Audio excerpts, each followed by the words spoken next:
Welcome to another episode of Search News You Can Use with me, Dr. Marie Haynes. I'm recording this episode on Wednesday, April 17th of 2019, and this episode we're going to go over lots of tips, including a great tip on use of images, something that Cyrus Shepard gave us. Every time Cyrus tweets, there's something really, really good in that, so we'll talk about that. We're also going to answer the question as to whether every new page that you submit or that you create should be submitted to Google's index. We'll talk a bit more about Google's massive de-indexing bug and whether that's all resolved just yet, and quite a bit more as well. Some of you might notice a change. We're kind of amping up on podcast here. We're getting a bit of a followership, and those of you who are listening to this, I greatly appreciate your feedback. So if you have any tips for us on what we could do to make the podcast more useful to you, feel free to tweet that at me. I'm at Marie_Haynes, Haynes, or shoot us a note at help@mariehaynes.com. Our goal is to, do all we can to give you the most tips on what's happening in SEO and also add in some of my personal insight and thoughts as well. So thank you to those of you who have taken time to let us know how the podcast is helping you. Let's get on and we'll start about algorithm updates. So this was a really tough week in determining whether or not there was an algorithm update. Most of you know that what I usually do is I spend a good amount of time every week looking at all of the Google Analytics profiles that we have access to and seeing if there's a particular date on which a lot of sites saw increases or decreases. And this week was really an odd one. When I first started out, I thought, it looks like April 8th was a significant change. And then a lot of sites had changes April 9th, and some sites had changes April 2nd. And really, any time between April 2nd to 9th, there's a number of sites that have changes that are beyond your seasonal expected changes. So what does this mean? I think this is probably connected to the massive de-indexing bug. If you weren't listening to last week's episode, most of you probably know this already, but what happened was there was an issue on Google's side that caused a large number of pages in Google's index to just completely drop out of the index. And so, of course, a lot of sites are going to see traffic drops. I initially thought, John Mueller had tweeted something saying, sort of hinting that duplicate content could be an issue. And I wondered if maybe the pages that were dropping out of the index were pages that, nobody was actually accessing at all. But I've heard people say that some of their significant pages were dropped out of the index as well. So I think this turbulence that we're seeing in early April is probably connected to this de-indexing bug. Now, according to Google, this bug is fixed. This was something that was tweeted on April 15th by Google webmasters. And what they said was Search Console still recovering from the indexing issue we reported on last week. As a result, index coverage and enhancement reports were not updated recently, and the URL inspector might not reflect live status at the moment. I'm seeing all sorts of tweets and conversations from people who are saying, hey, the cache date on my page is wrong. Those of you who are new at SEO, if you're trying to figure out when Google last cached a page, you can just do a search in your browser bar for cache, CACHE, and then the URL that you want to see. And you'll see a little banner at the top of the page that essentially says, the last time we visited this page was on, I know my home page was like March 31st of 2019. Now, here's something interesting to note. If you see that date, so if you see March 31st, I can feel very confident that on March 31st, Googlebot visited my homepage and, looked at it, assessed it for new quality or new content, and then cached it. But it doesn't mean that necessarily was the last time that Google visited my page. And so how do you figure out when was the last time Google actually crawled your page? Cache date gives us some information, but John Miller said in the past that it's possible that Google might crawl and index pages but not have a cache for them on that date. So what am I trying to say with all of this? I think the point here is, something's broken. Whatever happened that caused these pages to be de-indexed, was a big deal. And I think I personally think that down the road, we're going to find out that Google made some massive changes in their infrastructure around this time. Now that I'm thinking about it, I'm just thinking of this now as I'm recording this.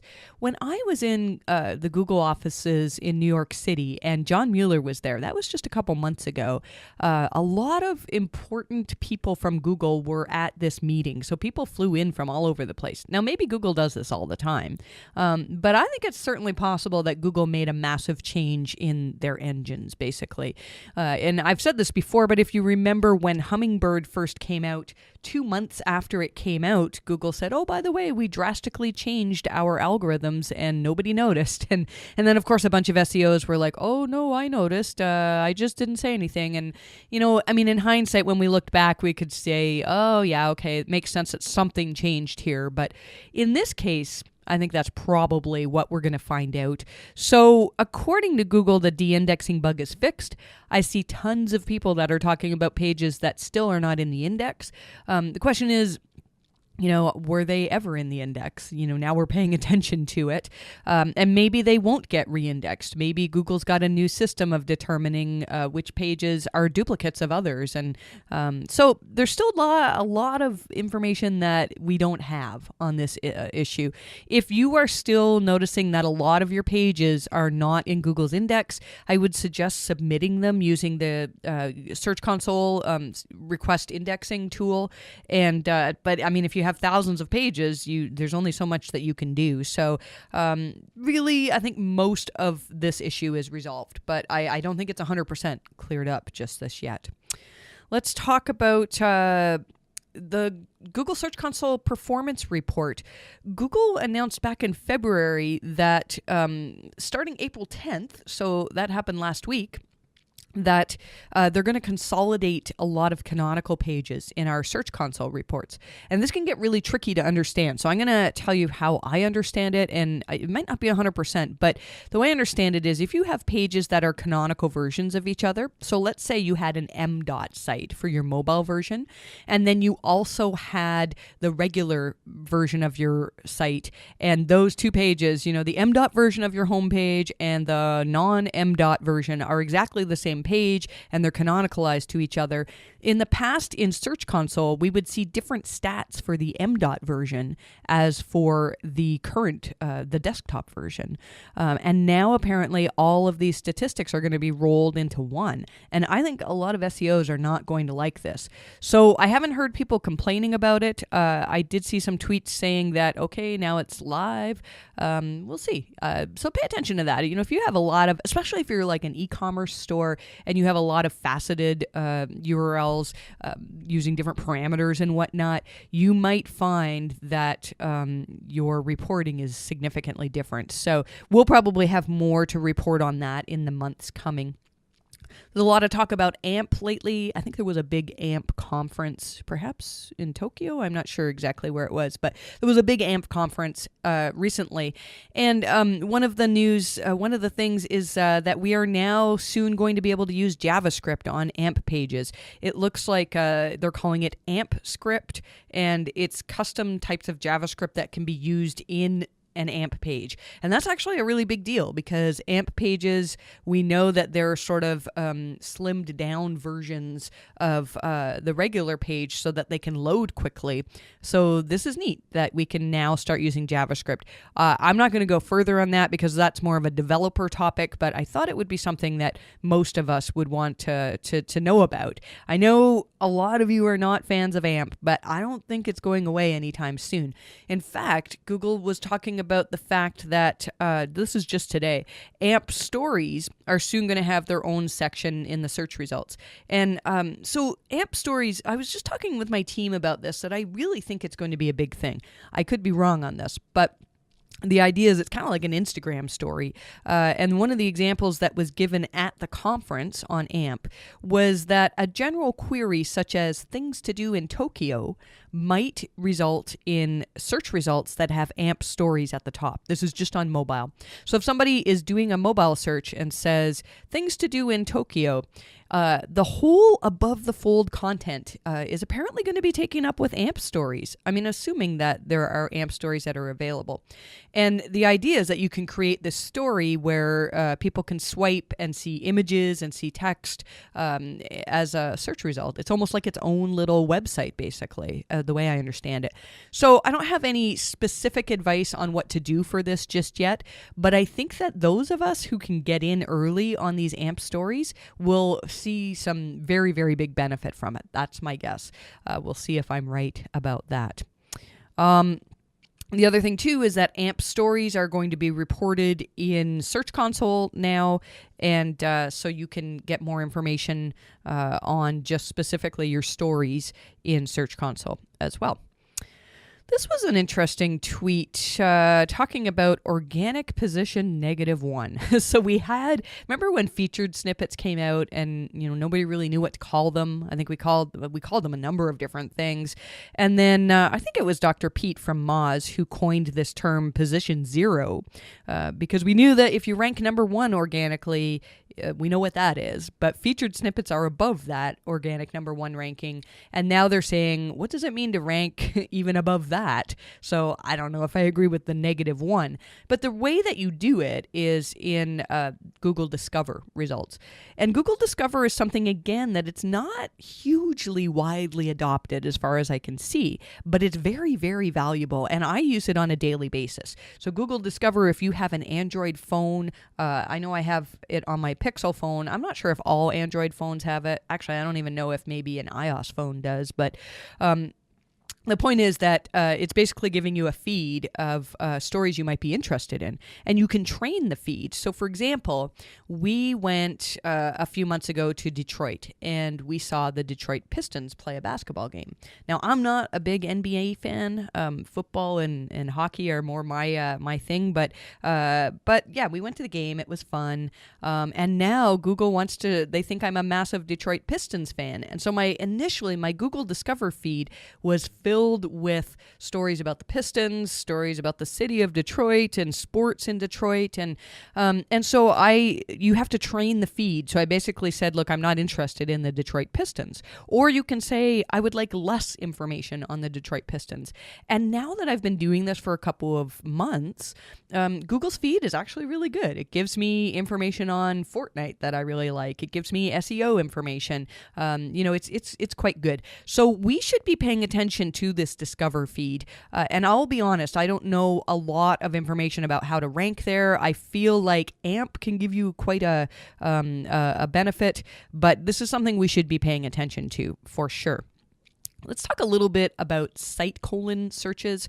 So most of you know that you can do all sorts of things with site colon searches. So if I do a search for site colon and no space, mariehaynes.com, I can see a rough number of how many pages are in the index, and then I can sort of refine that query. So let's say I wanted to just see the pages that are on a site's blog. I could go site:/example.com in URL, all one word, INURL, blog.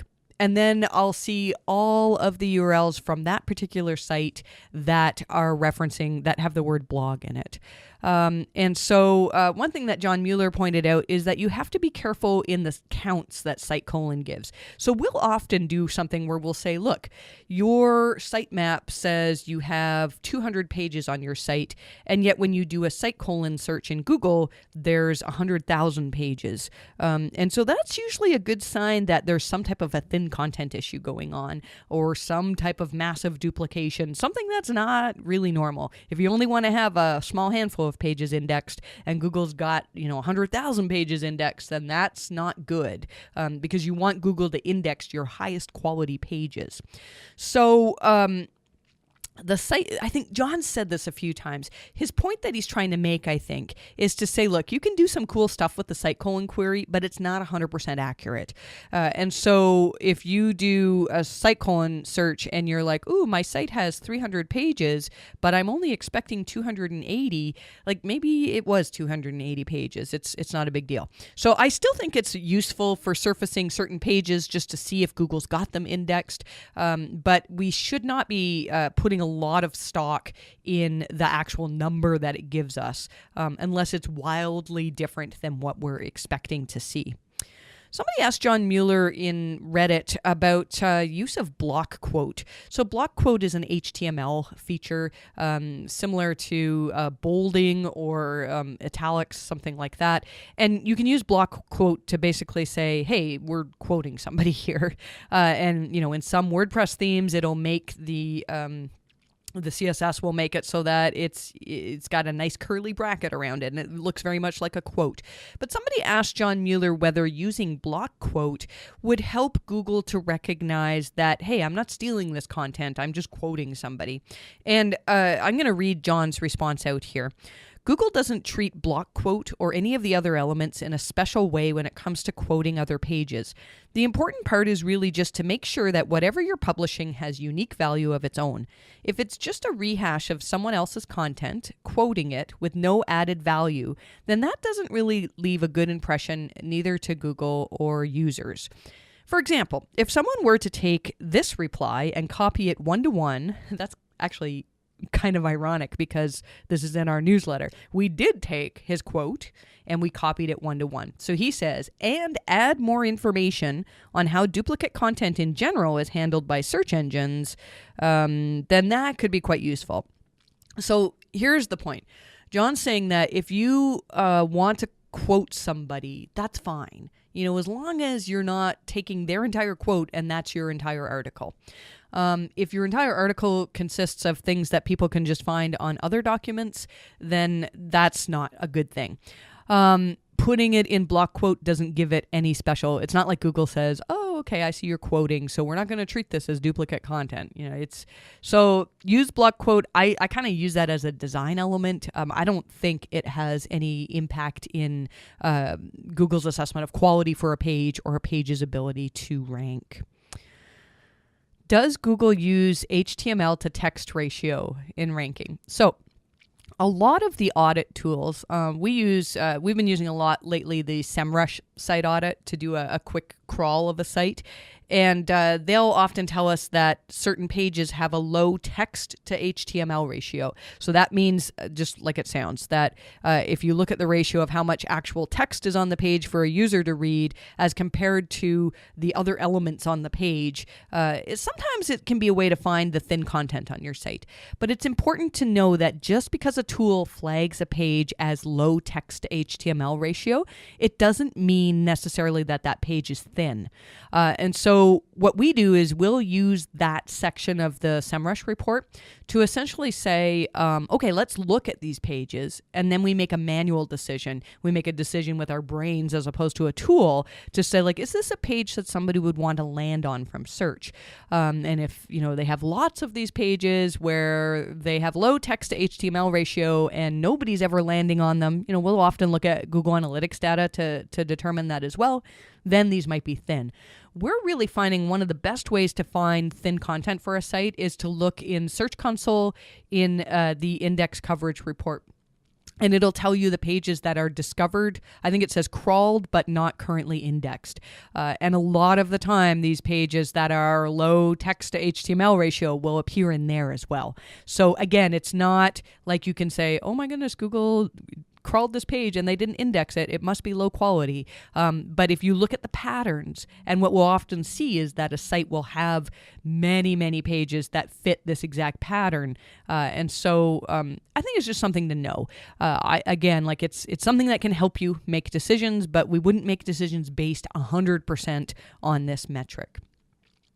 Somebody asked John Mueller on Twitter about a page that they were trying to run through I want to say fetch and render, but I think now it's, what is it called? In the new Search Console, you can see a rendering preview of it anyhow. Same as what it used to be with fetch and render. And when they did this, their page, they couldn't see the CSS on their page. So it was basically just plain text with plain text links. And they wanted to know whether that was an issue if you're seeing that on render. So Google said, if we can't render that page with normal CSS, we might not recognize that it's mobile friendly. So that's a big deal, So if you were doing a site review or looking at one of your own pages and you see that, you're getting this weird, like there's no design elements, there's just plain text in what Google's rendering, I'd run that through the mobile friendly test tool from Google and see if they're flagging the page as not mobile friendly. That usually is something that you want to fix. So let's see what else. We're almost through the list here. Somebody asked whether we should be submitting every new page on the site to the index. So years ago, gosh, I want to say like going back 10 years or so, maybe even longer.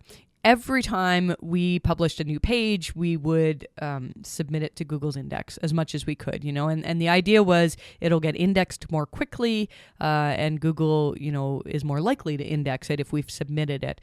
And now that's really not so much the case. John says as long as there's a link somewhere to the content, Google's going to discover it and it will get indexed. So what I do is I will only request indexing for a page that I really, really urgently want to get it in the index. If I've written a blog post that very few people are likely to land on from search in the next 2 days, I'll maybe just leave it for Google to find it on its own. I'll link to it internally from a number of places, and usually Google can index that pretty quickly.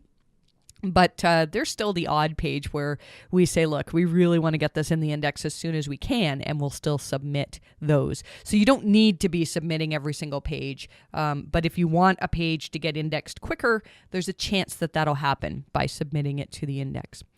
This is the tip I was talking about from Cyrus Shepard. He was talking about trying to decide whether an image is high quality enough to add to your post. And what he said was, ask yourself, will people want to steal your image? And if the answer is yes, then it's a good image to use. If the answer is no, then consider something else. Now, I know what some of you are thinking, like the uniqueness of an image is not a ranking factor. If you have a fantastic article and you've used stock photography in it, it's probably going to rank just as well as an article that has its own images. I don't think that Google has any particular metric that says, oh, this page has unique images, so that's a higher sign of quality. That said, though, users often can figure that type of thing out. So we were doing a site review just this week for a site, and we were looking at some of the reviews that people had left online for this business. And one of the reviews said, yeah, the information's okay, but every page is just filled with stock images of babies sleeping. And if you can get past that, the information's all right.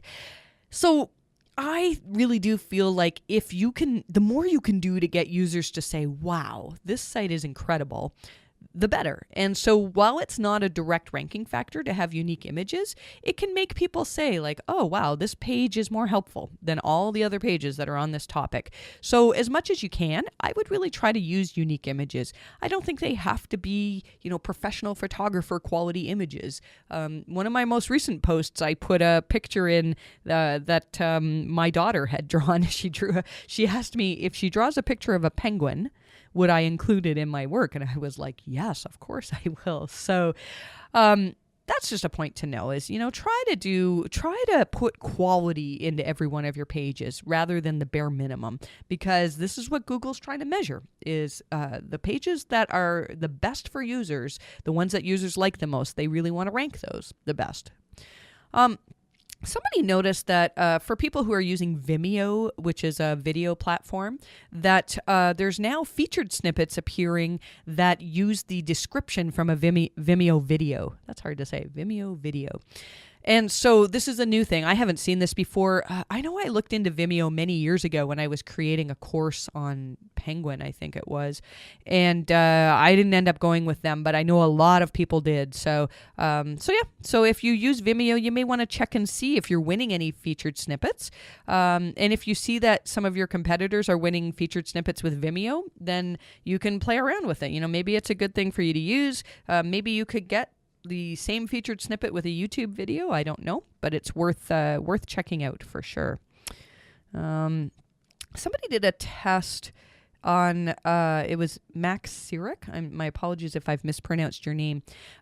talking about rel prev and next. So we mentioned recently that Google just suddenly realized that, oh, we don't actually use rel prev and next for indexing. So, you probably don't need to include it. And then other people said, well, there's good reasons to include it beyond that. Honestly, I don't think I would spend a crazy amount of time on rel prev and next unless it was a special case, maybe an accessibility case or something. But this test by Max is really, really interesting. What he wanted to do, and this test was actually run before Google announced that they don't use rel prev and next. So from what I understand, because it's a very complicated test, he took content and divided it into 50 different categories and basically siloed the content. So meaning that he changed the URL structure to make it into more distinct silos in terms of the categories that they're in.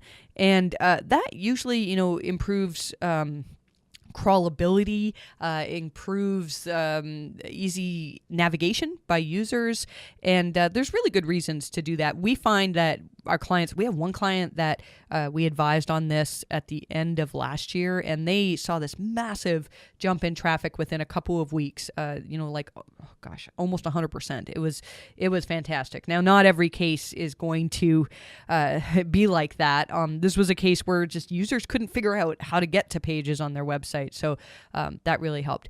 Anyhow, in Max's test, what he was hoping for was that this new site structure would speed up crawling and indexing, and it didn't, according to what his tests showed.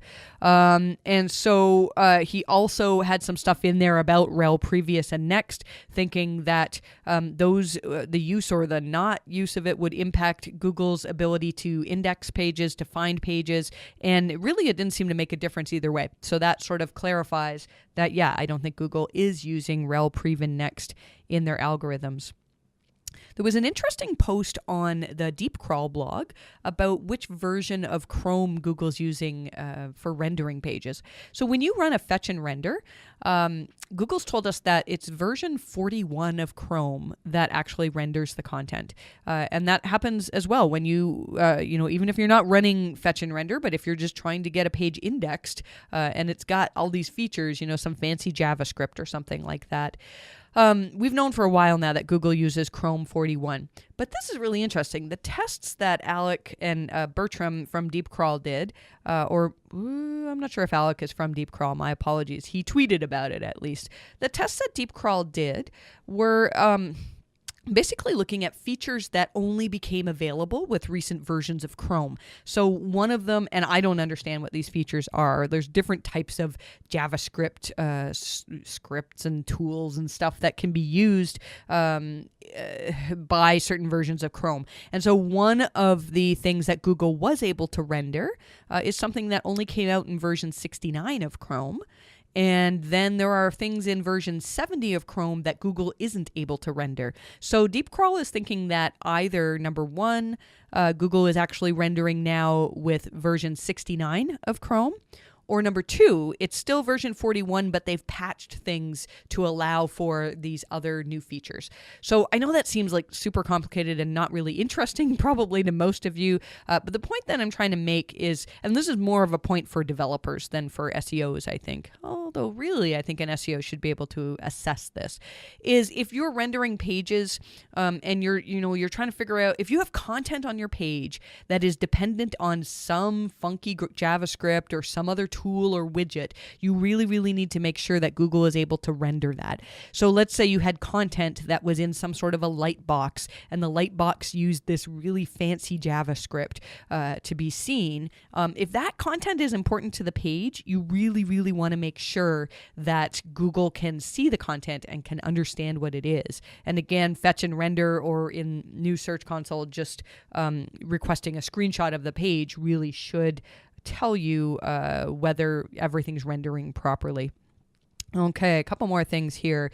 YouTube, this is not really an SEO thing, but I think a lot of you will find it interesting. They're actually testing some new metrics now to determine which videos they should rank highly. And at this point, prior to this test, really their rankings are based on views and comments and likes. It's basically user engagement. But this new internal metric, they call it quality watch time. And it's apparently taken them 2 years to develop this. And what they're trying to do is figure out which type of content really means that people are enjoying it, that there's quality watch time. And, I find it interesting. This is probably a different algorithm altogether, but recently I've been watching a lot of Fortnite content, and there's a couple of really good content producers for Fortnite that I really like, and I would like to support them, and so sometimes what I'll do is I'll say, well, I'm going to go ahead and watch the ads on this video, and maybe that'll support the content creator. And what I found was after I did that for a couple of days, all of a sudden Google, instead of showing me 8-second ads, they're showing me 30-second ads. And then when I watch those, now they're showing me not only 2-minute ads, but it says ad number 1 of 2. They think I could watch 4 minutes of ads and still support this creator. So that's a little excessive for me, and I'll still watch the odd ad, but I'm not going to watch 4 minutes of ads to watch my 2-minute video that I wanted to watch. Well, they're usually longer than that. The reason why I included this in newsletter is that Google's getting better at figuring out what actually is quality. So back in the day when I first got into SEO, Google couldn't determine quality. They could look at things like, are there keywords on the page? Are there, links pointing to the page? They can look at these easy to measure metrics. And I'm sure they're probably using some machine learning for this. So nothing practical that we want to do to change anything in our YouTube videos just now other than make them the highest quality we can. But I just wanted to include this to say, stop focusing on how can I trick Google into thinking that my page is high quality and then actually producing super high quality pages. And that's really the best way to go. A couple of local SEO tips. There's apparently a bug in Google My Business categories. If you've tried to change the category for your client or for your site and the category is not sticking, like the change is not sticking, then this is a bug. And apparently if you just do it a second time, it'll work.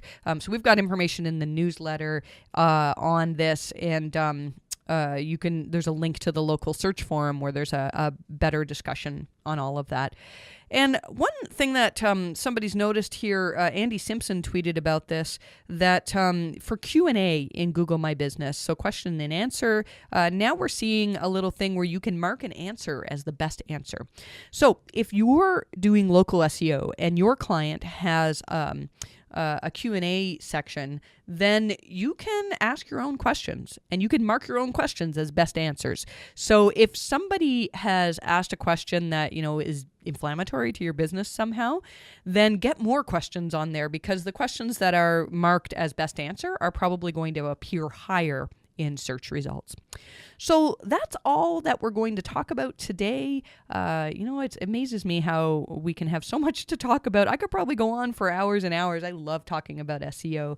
If you want to reach myself or my team, our email address is help@mariehaynes.com. And I love when people tweet at me, Marie_Haynes. And you may have noticed I'm spending less time on Twitter now. My team is doing some more work in curating content for newsletter, but I'm still a couple hours a day on Twitter. So if you want to reach me with a quick question, that's usually the best way to get me. We are really close to launching a white label service for link auditing. If you're at all interested in becoming a white label client of ours, so basically we can either use your branding or we can use our branding. There's lots of different ways we can do it. We're soon going to be launching that. So if you're interested in being one of our beta testers for this thing and making some money off of link audits for your clients, then reach out to us again, help@mariehaynes.com. And then we're about to hire. Now, we're going to hire a junior role, an assistant. So we're going to be doing some interviews this week. There's probably still a tiny bit of time to get a resume in if you are local to us. It's in our office here in Canada. But I think we've pretty much closed the application process. So if you're just hearing this now and you live in this area and you're desperate to come work with us, which is a really good thing to be, then reach out to us as well, and we'll find a way to look at your resume. So that's all the news that we have. I'm about to head off home soon. Those of you who know that I'm getting super addicted to Fortnite, this is really kind of crazy. I just bought myself a new Xbox Elite controller, which is fantastic. And so now my brain needs to figure out what the new buttons are. It's very challenging to like remap the signals in my brain that say, okay, when you want to jump, press this. But I'm enjoying it, and I'm not about to leave and go Fortnite Pro just yet, but maybe one day we'll see. Just kidding. I wish you the best of luck with your rankings this week, and hopefully we will connect soon.